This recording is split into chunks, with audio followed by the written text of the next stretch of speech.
Welcome to the Assemble Performance Podcast, Episode 3. First off, if you are on YouTube, you will not see the video podcast this week as I've had some technical difficulties with the camera setup. I will be getting that figured out, but for now, you will just see the Assemble Performance logo. And if you're on any other platform, you will not be affected. Podcast as normal. So, this is the third episode of the podcast, and I want to go over building a nutrition plan and answer some nutrition Q&A from Instagram. I'm going to get right into it as I've got a lot I want to go over today. Hopefully this isn't going to be too long so you can listen to it and take something away from it and not be overwhelmed with information, but we will see. So first, a quick overview. I'm going to attempt to give some easy to follow nutrition guidelines without getting too technical. And these guidelines will work whether you want to lose body fat, maintain your current weight or body composition, or gain some lean muscle. So I'm going to talk about all three of those. You first need to set some healthy, realistic goals before you can create your nutrition plan. So some example goals are lose X amount of body fat by X time, maintain body composition while increasing performance goals, gain X pounds of lean muscle mass, or bring blood markers into healthy ranges.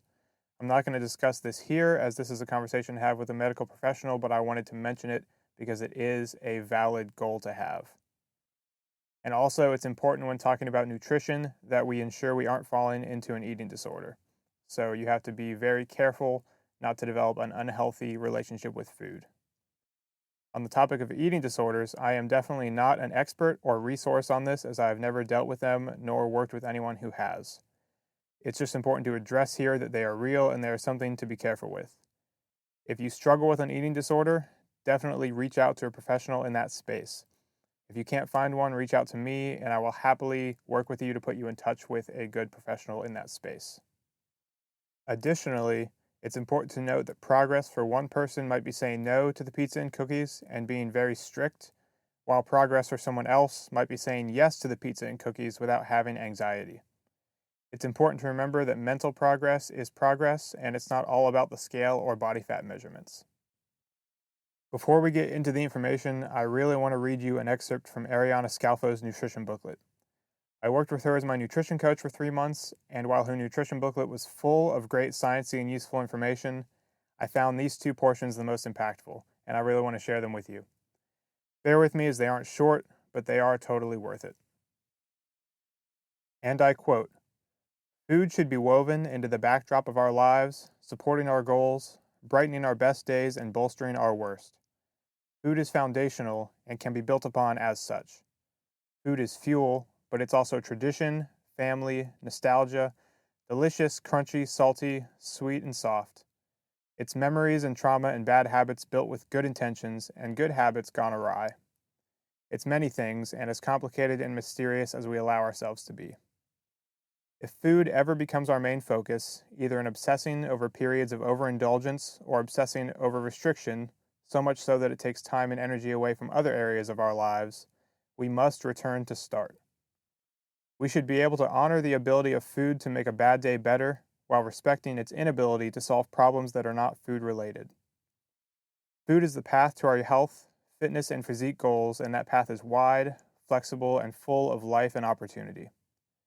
Pro tip, there is no wagon, you can't fall off of it, but you can definitely take a detour and act like a dingus for a bit. No one number defines us, and no one set of nutritional targets defines health. Boundaries are to keep the things we want in our lives in and the things that do not serve us out. These are incredibly personal and open to interpretation and may change with the seasons. Values and goals form a network of checks and balances, allowing us to make peace between the now you and future you with every choice you make. Radical honesty is the fastest way to radical growth. Mistakes are welcome and encouraged. Our bodies are infinitely changing, morphing, healing balls of goo that cannot and should not require the same nutrition forever. We are not defined by the numbers we track, weigh, or see. They're just a way to understand ourselves slightly better, and they're only as good as the data we collect. You can find health tracking, not tracking, vegan, keto, omnivorous, with health considerations, with zero considerations. You can find fitness walking, running, cycling, weightlifting, dancing, just moving with purpose. Embrace the discomfort of change, love learning the ways you fool yourself, and stay heavy metal. You didn't come with a blueprint or an instruction manual, so you're going to have to make your own. Remember that the reasons you think something worked may not be why it actually worked, but it still worked, and that's worth the world. Be open, be flexible, and be absolutely unmovable in your determination to do more shit. Your body was built to thrive, so give it the proper conditions to do so. Grow, get big souls and big feelings and big angries and big sads and big glads. Ride the waves, duck dive through the big ones, feel the water in your hair, and remember that it's pretty fucking cool to be alive most of the time. When it doesn't feel that way, seek out a therapist, a counselor, a friend, a companion, and know that you're not alone.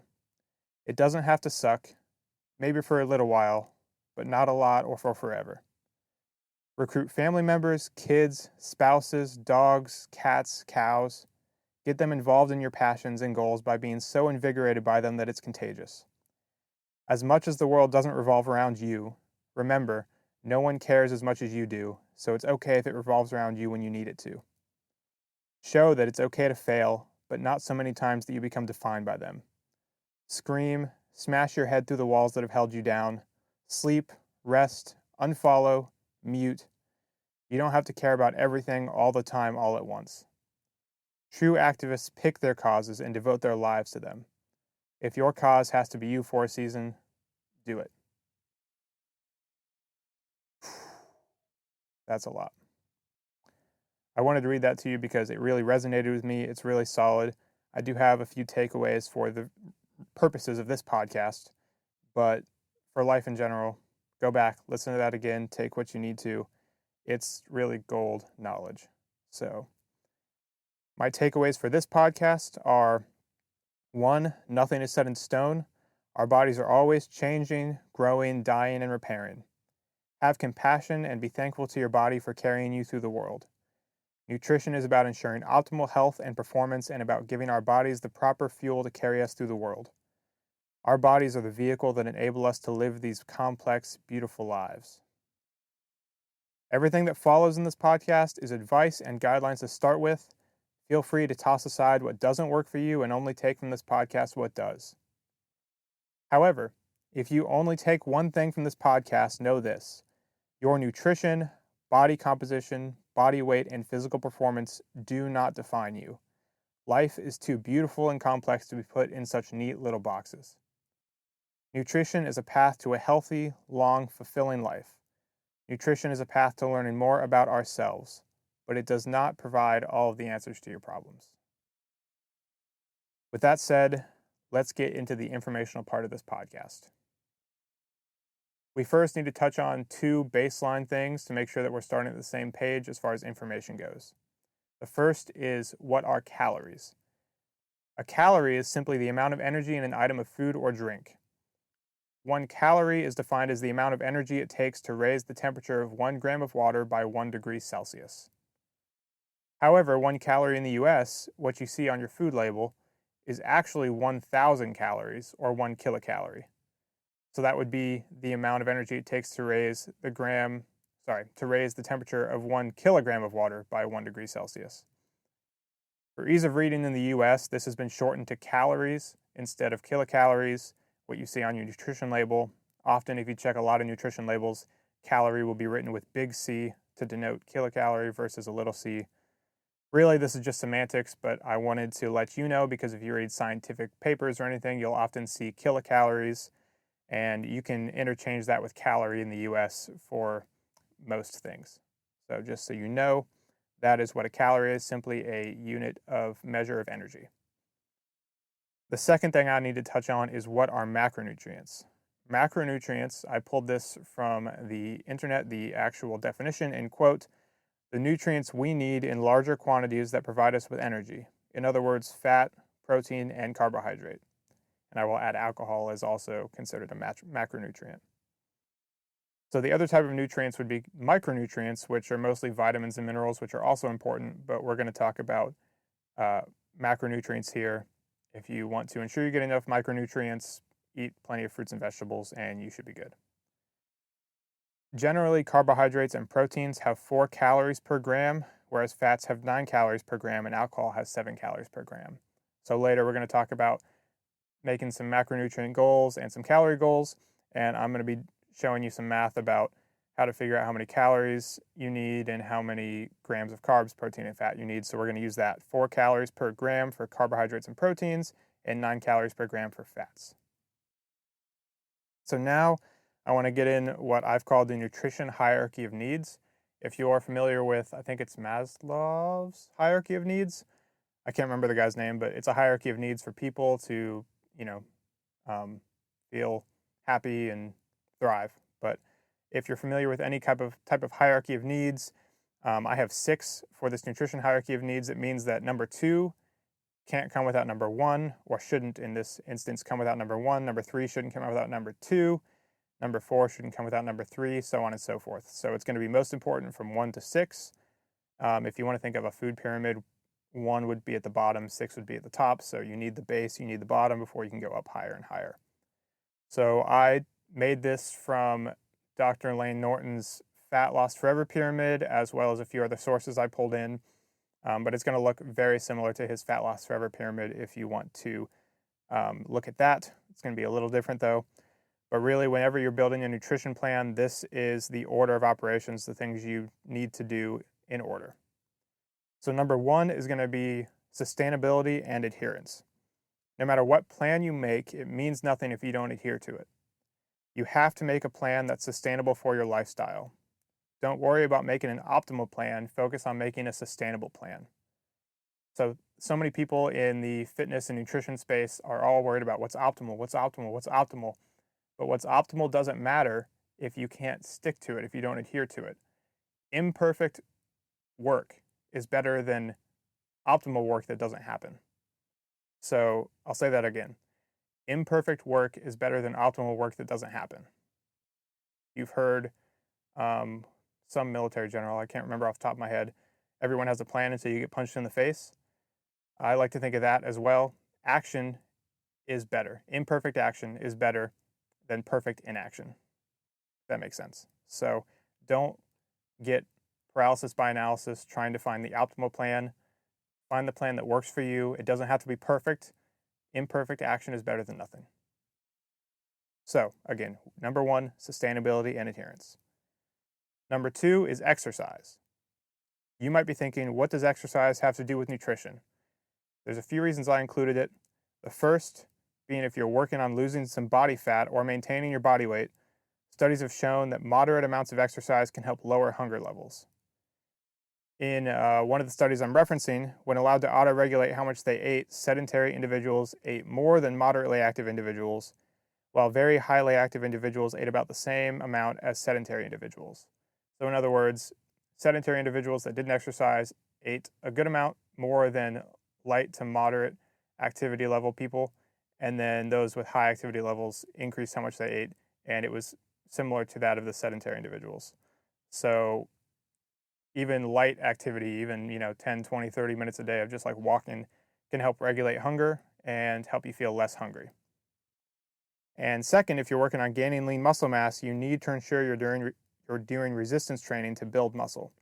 Otherwise, more of the excess calories you eat could go towards body fat and not lean muscle mass. So sustainability, adherence, exercise. Now number 3 is self-monitoring. So self-monitoring is any mechanism to measure changes. Self-monitoring will ensure you're able to course correct if anything goes off the rails. So some examples of self-monitoring could be weight on the scale, tape measurements, body fat calipers, progress pictures, and counting calories. That brings up the question, do you need to count calories? And my answer for that is no. If you're not a bodybuilder or a physique athlete, I think the peak of being able to be in tune with your nutrition is being able to hit your goals without counting calories. However, I think the best way to get to that level is to count calories for 30, 60, 90 days. That way you can get a very clear picture of how many calories are in the foods you eat day to day. I guarantee you, if you have never counted calories, your calorie estimates will be way off if you try to do it by eye. So counting calories for a month, 2 months, 3 months very strictly will set you up for the rest of your life to really understand when you look at a plate of food, you'll more accurately estimate how many calories are in that and how much energy is in that, because calories is energy. So that's my recommendation. But you absolutely do not have to count calories. I did get one question from Instagram later that I would recommend counting calories that I'll talk about and address that. Again, don't have to, but if you want to be successful without counting calories, I recommend doing it for 30 days. Maybe 60, maybe 90. The longer you do it, the better you'll get at it. That's my recommendation. So now we're getting into macronutrients. The fourth level of the hierarchy of needs is protein and fiber. No matter what your dietary goals are, you have to start with protein. I add fiber in here as well because it's very important, and if your goal is to lose body fat, fiber will help you feel full longer while you're in a calorie deficit. Eating higher fiber is also very good for your overall health. So protein and fiber are here. Protein is by far the most important macronutrient you need to eat, which is why we put it first.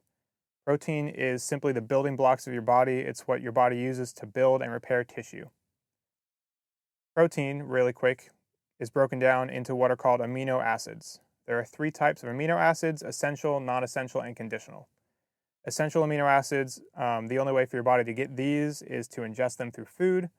Non-essential amino acids, your body can make these from essential amino acids or the breakdown of regular proteins. And conditional is these are needed in times of illness and stress. Important to note, if you don't get these essential amino acids from your diet, you won't get them anywhere else. There's no way to get them if you don't get them in your diet, which is why protein is so essential. Your body can't make essential amino acids from anything else, and it needs them to make other amino acids, to repair your body, to build new cells. Protein is absolutely essential. I get the question a lot, plant versus animal protein. A lot of people are, very black and white one way or the other. It really doesn't matter. Plant protein is generally less digestible than animal protein, so you'll have to ensure you're eating more protein overall to account for the difference in digestibility. So if you want your body to uptake the same amount of protein, you'll generally have to eat more plant protein than animal protein. I know of many successful strength, endurance, and hybrid athletes who are vegans or vegetarians, so it can be done. You just have to be a little more intentional with your diet. Nick Nichols, the guy I paced for his 100-miler, he actually doesn't eat meat, and he ran 100 miles. So there's plenty of athletes like that, plenty of great coaches I know and follow that are vegans or vegetarians and very strong, very fast. So it's definitely possible. Just again, might have to eat a little bit more protein. So after we address protein, we're going to address carbs and fat. Once you have your protein needs met, it's time to plan your carbohydrate and fat intake. Your carbohydrate to fat ratio matters much less than your protein. I recommend experimenting to find what works for you. I'll discuss determining a ratio in a little bit, but for now, just know that protein intake comes first, followed by carbohydrates and fats. And finally, layer 6 of the nutrition hierarchy of needs, the least important of the 6, not that it's not important, but the least important, is supplements. I'm not going to talk about supplements too much here, but I want to make a few notes. First, like I said, they come last. A lot of people put them first when in reality they won't help much if your diet's horrible. Second, the supplement industry is not related by the FDA, so if you are taking supplements, especially if you get drug tested for your job, I recommend looking for third-party tested supplements that have been tested to ensure that what's on the label is what's in them. So you can look for Informed Choice sticker on the label, or you can look for an NSF sticker on the label, or you can simply Google what supplement you take, Google if it's third-party tested. Generally, that's going to be the safest bet, especially if you get drug tested, because if it's not third-party tested, they could be putting random stuff in there and it won't be on the nutrition label and you won't know. So, third, it is generally well accepted that a quality whey protein can be considered a whole food and not a supplement. Even though it is a dietary supplement, it has all the essential amino acids, all the proteins you need. So a lot of dietitians consider it a whole food, not a supplement. It can be difficult to get enough protein in for a lot of people, so supplementing with a daily whey protein shake is generally safe and effective. And then the only other supplement I want to talk about is creatine. Creatine is actually the most studied supplement and has been shown to have no negative side effects in studies except for 1 to 3% body weight gain. Sparing you the science lesson on the energy systems of the body, supplementing with 5 grams of creatine monohydrate per day has been shown to ensure your creatine phosphate stores are topped off and enable you to be more powerful and explosive. And additionally, on creatine, there are more recent studies being conducted to explore cognitive benefits of taking creatine. At the end of the day, creatine is actually really cheap for a supplement and has been shown to be effective and generally well safe and tolerated. So you don't have to take it, but if you were only to take 2 supplements, whey protein and creatine are kind of the gold standard 2 supplements that, will give you probably the best bang for your buck. So to go over those again, the nutrition hierarchy of needs one last time: sustainability and adherence, followed by exercise, followed by self-monitoring, followed by protein and fiber intake, and then carbohydrate and fat intake, and finally supplements. So that's the order we're going to build everything in. Now I want to go over 2 fictional case studies that I made to give you an example of how I would create a nutrition plan. I'm going to go over how I would determine their calories and their macros, and then how I would work with them to find nutrition habits that work for them if they didn't want to track calories. So if you're listening to this and you're like, Justin, I don't want to track calories, I'm going to go over that as well. The first case study person wants to lose body fat, and the second case study person wants to gain lean muscle mass. So person 1 is a 30-year-old, 150-pound female. Her goal is to lose 5 pounds, mostly from body fat, in 8 weeks. Once the 5 pounds is off, she wants to return to maintenance. So my training goals for her, because I don't work with anybody for nutrition without working with them on their training as well, because it can be really hard to work with somebody on nutrition and not also control their training. So her training goals for me would be to walk daily and do her best to average 7,500 to 10,000 steps per day. However, some people can get overwhelmed if you give them a step number. So if she has a job that she doesn't walk much, or it's just overwhelming to give her a step number, I would just find ways to get her to walk more. For instance, set a timer on her watch for every 30 minutes to get up and walk around the office for 5 to 10 minutes, or walk a lap around her house every 30 minutes if she works from home, something like that. After that, I would move to try and lift 2 to 4 times per week. Lifting is going to keep lean muscle mass while you're in a deficit. It's going to, have your body know that it needs to keep lean muscle mass. 2 to 4 times per week. If she lifted 2 times per week, I'd generally do 2 full body days. 3 times per week, I'd generally do an upper body day, a lower body day, and a full body day. And 4 times per week, I would do upper, lower, upper, lower. But that would be up to her, 2 to 4 times per week based on her schedule. And then if she has more time, this is completely optional, I would add some zone 2 cardio, which is just easy conversational paced cardio. In the pool, on the bike, running, walking, more, whatever she wants to do. I would do that 1 to 3 times per week, again, depending on her lifting schedule and life constraints. That's just going to be good for overall health, but that is optional. Lifting is more important than cardio in this instance. I would also explain to her that her weight loss is not going to be linear.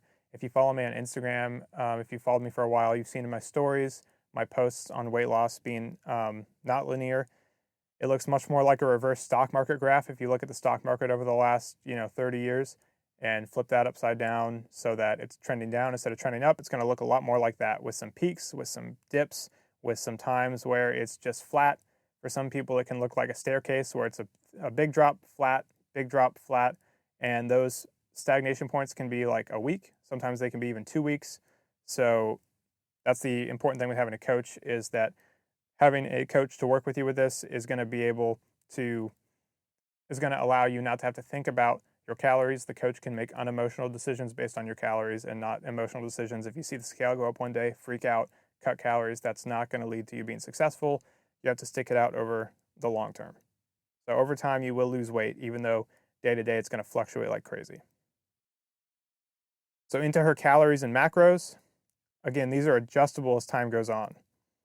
So this is just a starting point, and then these are going to be adjusted based on how she responds, both mentally, physically, how her lifestyle works around these. So this is just a starting point. This is not gospel. So I would start her at 1,800 calories per day. And for protein, since she's in a fat loss phase, I want to build her protein a little higher, since protein helps with hunger. I would shoot to start with 2.2 grams per kilogram of her body weight. So she weighs 150 pounds, which is about 68 kilograms. So that's going to give us about 150 grams of protein, or 600 calories of protein, since protein is 4 calories per gram.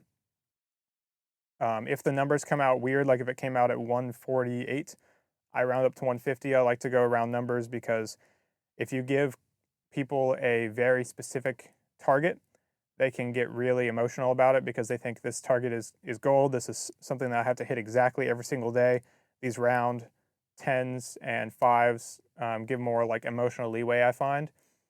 There's no science to back that, but I find that people generally are much more relaxed if you give them 150 or 155 versus 152 or 153 grams of protein.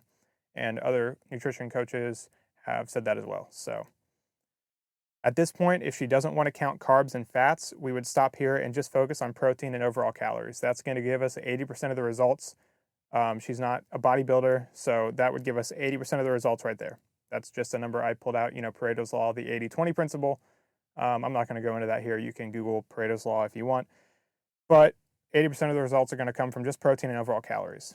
If she wants to track carbs and fat, I would start her at a 60% carb, 40% fat split from her remaining calories, not of her overall diet. And that can be, again, that's loose and can be adjusted based on her preferences. So if we take 1,800 calories and we subtract 600 calories from our protein, right? 150 grams of protein times 4 is 600 calories. So if we take her overall goal of 1,800 and subtract 600, that leaves us with 1,200 calories. So again, 60% of that 1,200 is going to be carbs and 40% is going to be fat. So this is how you would do that math. For carbs, you would take the remaining calories of 1,200 and multiply that by 0.6, which is 60%. That's going to give us 720 calories we want from carbohydrates. To get the grams of carbs, since carbs are 4 grams or 4 calories per gram, you're going to take that 720 calories and divide it by 4 to give us 180 grams of carbs.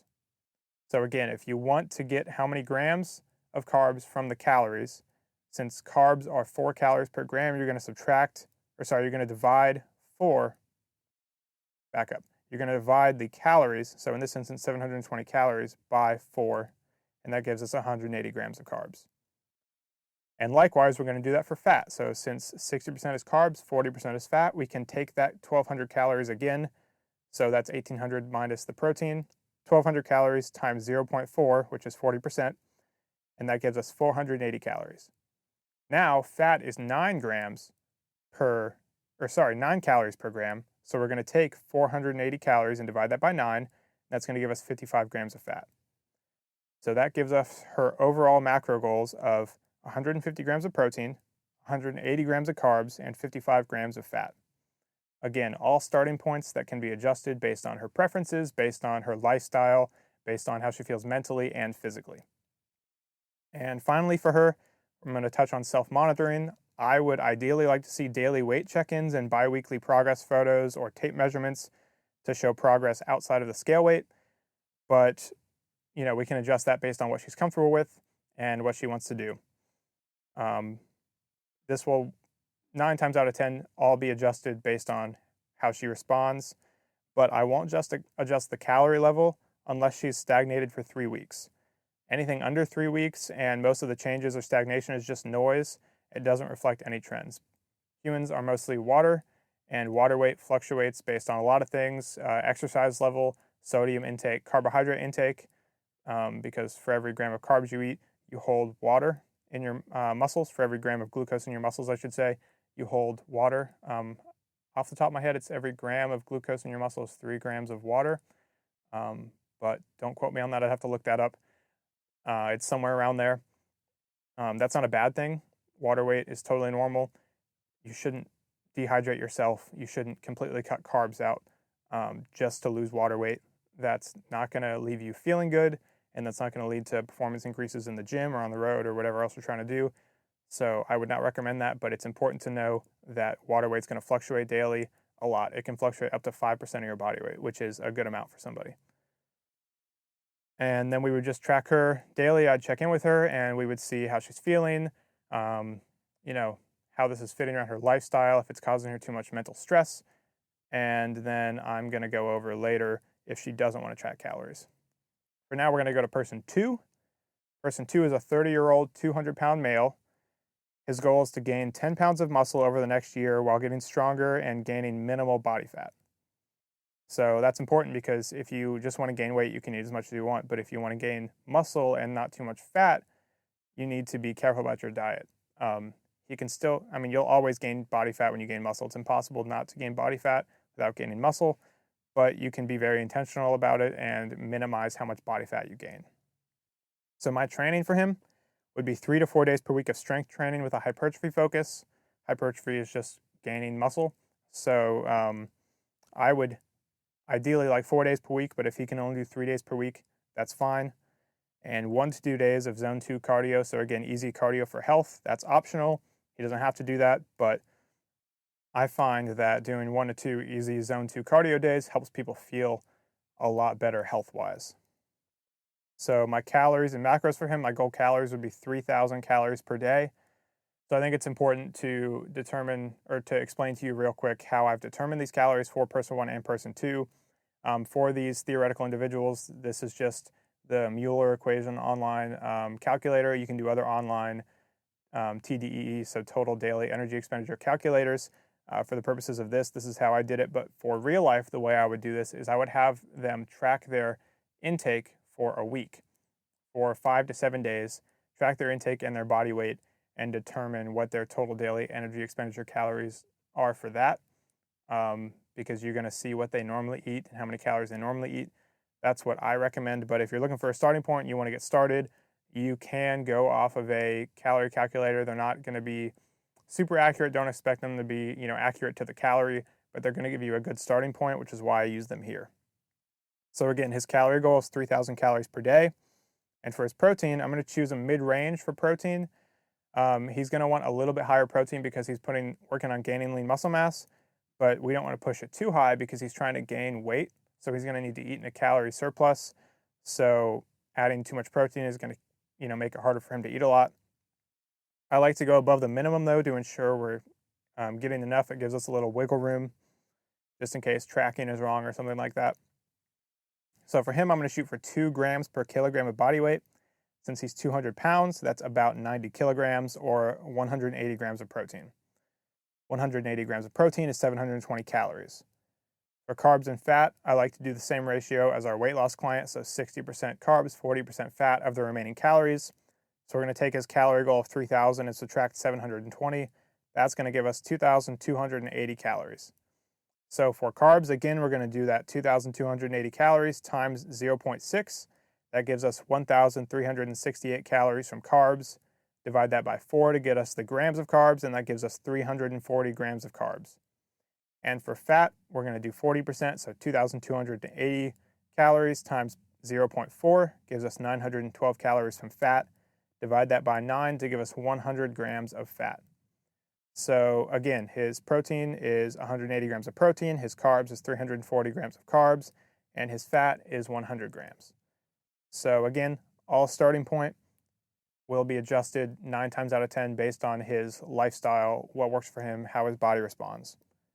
Again, we're going to do some self-monitoring, so I would ideally like to see daily weight check-ins and biweekly progress photos or tape measurements, and again, adjust calories and macros as needed over time, but not going to really adjust unless there's some crazy weight gain for 3 weeks. So now I want to touch on if you don't want to track calories.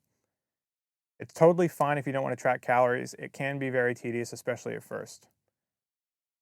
However, like I said, if you want to be as successful as possible not tracking calories, I do recommend tracking calories and macros for 30 to 90 days to teach you how many calories are actually in your food.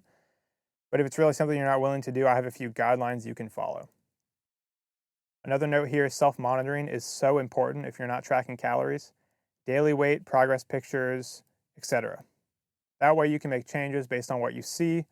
At the end of the day, your progress might be slower if you're not tracking at first because it'll take some time to learn what your regular intake is and adjust accordingly. But progress is still 100% doable without tracking if you can be honest with yourself and be very intentional with your diet. First, the easier one of the two, if you want to gain muscle, simply eat more and eat more calorie-dense foods. Normally, the goal when seeking to gain muscle is to do it without putting on too much body fat. So I recommend eating a lot of quote unquote clean foods, chicken, fish, rice, etc.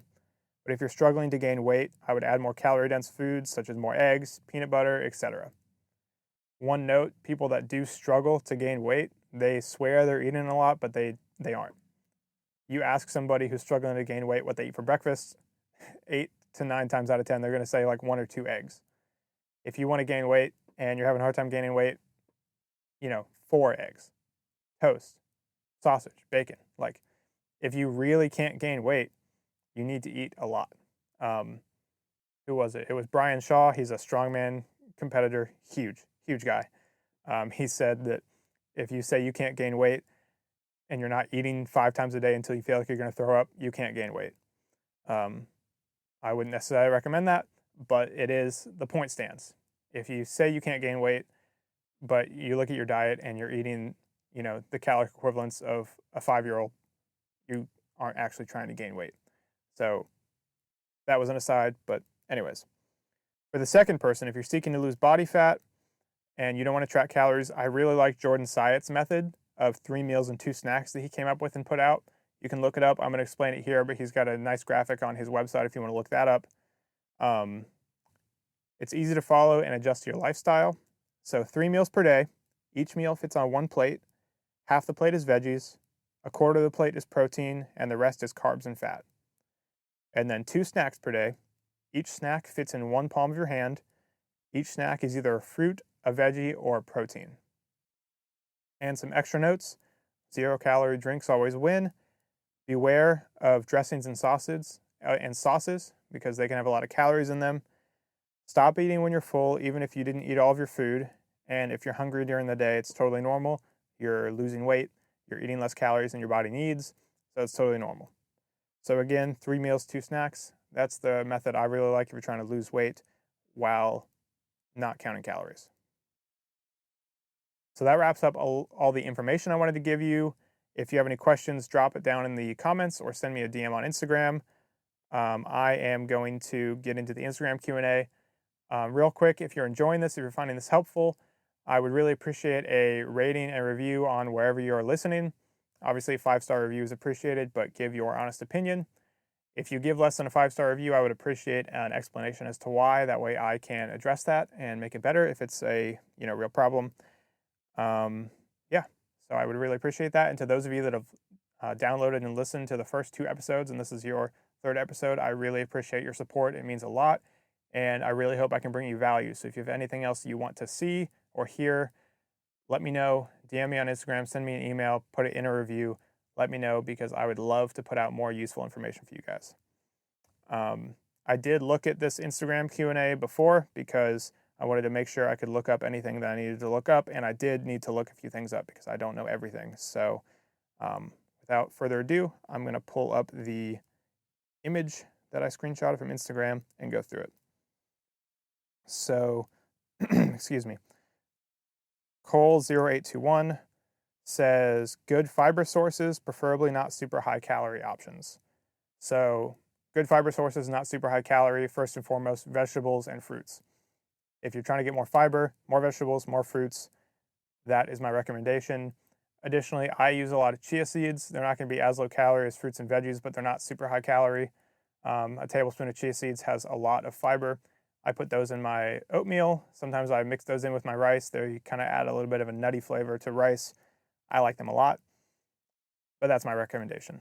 Fruits, veggies. Nothing, crazy there. Same person, she asks non-meat, non-shake protein options. So I eat a lot of meat, so I actually went to Google for this because I did not want to give you bad advice. So I've got a list of high protein sources that are not meat or shakes. Eggs, these are in no particular order, but eggs actually, fun fact, eggs and whey protein. I know you didn't ask about shakes, but this is just an aside. Eggs and whey protein are the most complete, easily digestible protein, so whole egg, not egg whites. So if you're trying to get more protein in, eating whole eggs and protein shakes are probably the best 2 things you can do if you want to get the most bang for your buck protein-wise.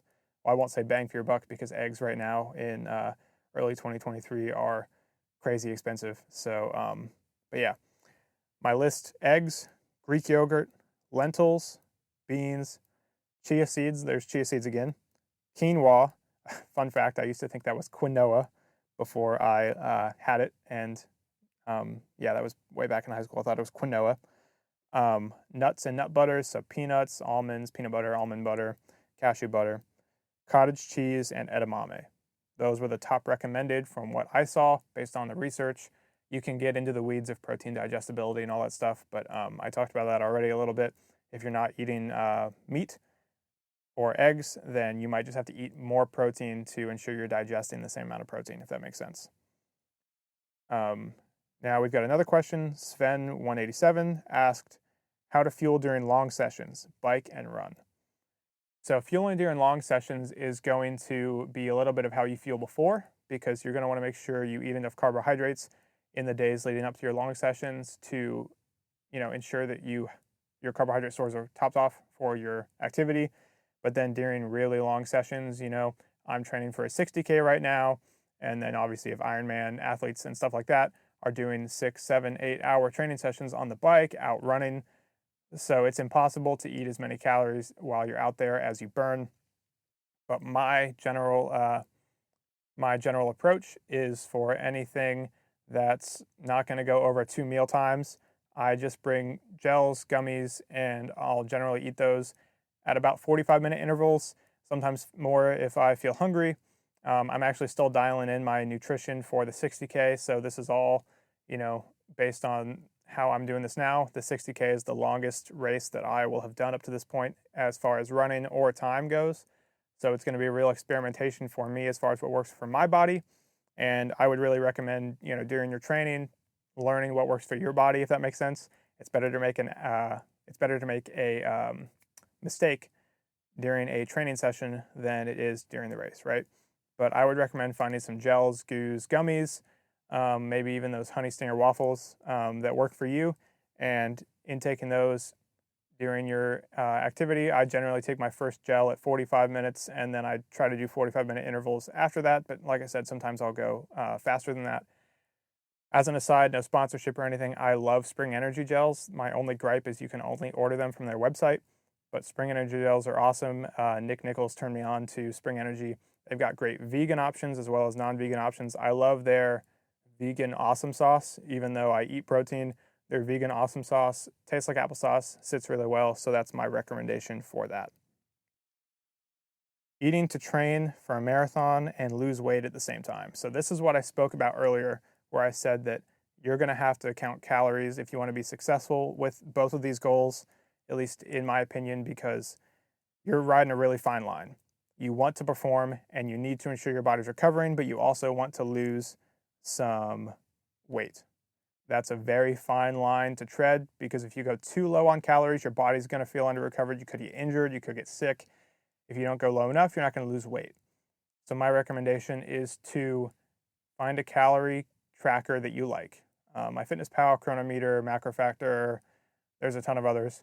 Find one that you like. And then during your marathon training, take, I would say, 7 days of body weight and calories to determine your baseline intake. Make sure you're not losing crazy amounts of weight. And then what I would do is create a calorie deficit, very slight calorie deficit. I would honestly start at 500 calories per day deficit during the week. So most people do their long run Saturday, Sunday. I would start with a 500 calorie deficit per day during the week and set that as your baseline. And then the day before your long run, I would add 75 grams of carbs, maybe depending on your body weight. It's going to depend on your body weight, but like 50 to 75 grams of carbs, something like that, to make sure you have enough carbs for your long sessions. Because a lot of those weekend runs for marathons are either long or like long workouts, so speed work in the middle of a long run. So I would do that. And then on your long run days, I would add somewhere between 30 to 60 to 75 grams of carbohydrates as your calorie goal for that day for every hour over 1 hour that you run. So that might sound complicated. If you do a 2 hour run, you would add, let's say 50 for easy math. For a 2 hour run, you would add 50 grams of carbs. For a 3 hour run, you would add 100 grams of carbs, but for an hour run, you would add nothing. Again, it's really going to depend on your body weight. I'd have to look at your training schedule, but you're going to be riding a fine line, and it's better to not lose weight and perform for your marathon and lose weight in the off season than it is to absolutely destroy your marathon. That's not going to be good for you mentally, like destroy your performance in a bad way, not destroy it in a good way. Not going to be good for you mentally. Your body's going to really take a hit. So my recommendation is to really focus on your performance first, and then weight loss can be secondary.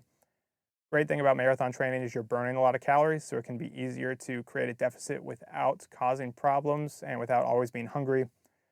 Again, it's going to be a fine line. I'm sorry if that didn't really answer your question very well. If you want to send me a DM or an email, I could try to help you figure this out more if I can get some numbers on kind of your training schedule and body weight and stuff like that. But yeah, hopefully that helped from there. But yeah, send me a DM or an email if you want more information, and I can help you figure this out for free. I just want to help you, so let me know. White versus brown rice, the great debate, Kevin Crawford says. So I also went to Google for this because I have never really cared that much. I know the differences, but I wanted to make sure what I'm recommending is based on research, not just based on like my past experience. So just going to go over some facts for you. You probably already know if you said the great debate, but brown rice is rice that still has the outer shell, whereas white rice has gone through the milling process to have that removed. Because of that, brown rice can take longer to cook, and at face value, brown rice has more nutrients than white rice, but the nutrients that are lost in the milling process are added back to white rice, in the US at least, so that's less of a concern. Brown rice does have more fiber though, so there's that. However, some pros for white rice. White rice is easier to digest. It's normally a little cheaper and does have a longer shelf life. Personally, like I said, I eat a lot of white rice, and I just prefer it over brown rice. It sits with my stomach better. Again, I eat a lot of it, digests better for me, and I get a lot of fiber outside of rice, so that's not something I'm too concerned about. My real takeaway, it's not super scientific or anything like that. Like, my takeaway is just eat what you enjoy. If you're trying to gain weight and eating a lot is hard for you, white rice may be better than brown rice since it can be easier to digest. But just eat what you enjoy. Everybody's different. If you want to try brown rice, try brown rice. And if you don't like it, go back to white rice. It's not that complicated. It doesn't have to be dogmatic. Um, you know, again, that goes back to everybody trying to find the optimal solution and then not actually taking action. Paralysis by analysis. Just take action, do what you like, and don't listen to the naysayers. That is my recommendation. And my last question, thoughts on peanut butter from Action Aspect. Action Aspect, if you don't know, is going for the world record marathon. I don't know why I said marathon. Oh, because we were just talking about a marathon. The world record pull-ups in 24 hours. On March 4th, I believe is the date. So he's going to have a ton of people watching him. Guinness Book of World Records people there to watch him. I think he said he's got to do 6 pull-ups every minute for 24 hours. Again, don't quote me on that. That's just from my memory. But anyways, absolute animal of a person. He's going to crush it. So he asked thoughts on peanut butter. I love peanut butter. Again, peanut butter is sneaky. It's one of those things that's very high calorie. So if you're trying to lose some body fat, maybe shy away from peanut butter because you might be able to get some, other options elsewhere that are going to give you more volume for the calories. However, you don't have to shy away from peanut butter. Do what works for you. I love peanut butter. I eat a lot of peanut butter. My favorite pre-long run meal is actually just toast with peanut butter and honey. My wife is allergic to peanut butter, so she really likes cashew butter. Cashew butter has a very similar consistency to peanut butter, whereas almond butter is a little different.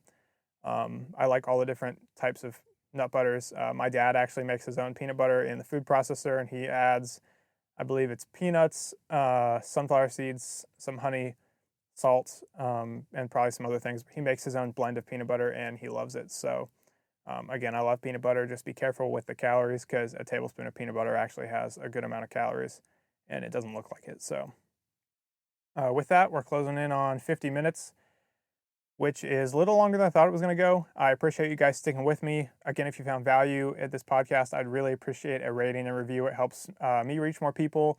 And in your review, if you want to hear anything else, let me know. I love making these podcasts. I love researching if I have to research anything. And I love this long form content. So if you guys want to see anything else, let me know. If you don't want to leave a review and you want to see something else, again, email on the assembleperformance.com website. There's a contact form, or you can DM me on Instagram. I try to put a question sticker up about a week before I record the podcast so I can get some questions. So stay tuned to my stories. Right now, I'm putting a podcast out every 2 weeks with life and my 9 to 5 job and everything. It's been pretty busy. So to give you the highest quality podcast, I'm doing every 2 weeks versus putting out a mediocre podcast every week. Again, thank you for being here. Stay tuned, subscribe for the next episode, and I will see you guys later.